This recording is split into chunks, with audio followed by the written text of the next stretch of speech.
గత 8 రోజులుగా కురుస్తున్న వర్షాలకు ఎగువనున్న చుట్టుపక్కల ప్రాంతాల నుండి వరద నీరు భారీగా వచ్చి చేరుతోంది. ప్రాజెక్టు నీటి సామర్థ్యం 408 ఉండగా ప్రస్తుత నీటి మట్టం 403కు చేరడంతో 15 గేట్లను ఎత్తి 90,000 క్యూసెక్కుల నీటిని దిగువకు వదిలారు.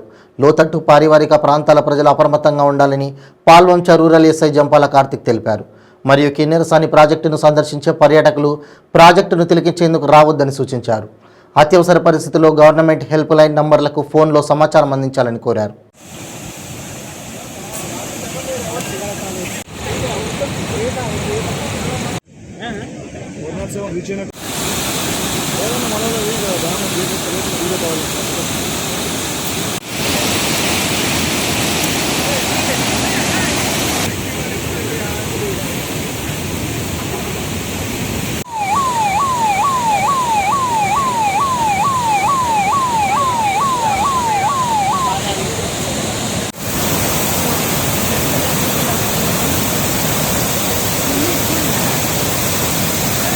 మనకి కిన్నెరసాని డ్యాంలో మొత్తం 13 గేట్లు ఉన్నాయి. దీనికి మనకి ఇన్ఫ్లో వచ్చేసి 1 lakh క్యూసెక్ వరకు ఉన్నది. అవుట్ఫ్లో కూడా మనం అదే మెయింటైన్ చేస్తున్నాం. ఎందుకంటే పైనుంచి వరద అనేది మన డ్యాంలోకి ఎక్కువగా రావడం జరుగుతుంది. అది 1 lakh క్యూసెక్ వరకు ఉంది. మనకున్న ఈ 13 గేట్లలో 12 గేట్లు అడిగి మనకి ఇన్ఫ్లో ఎంత అయితే ఉందో అంతే వాటర్ని మనం బయటికి పంపిస్తున్నాము.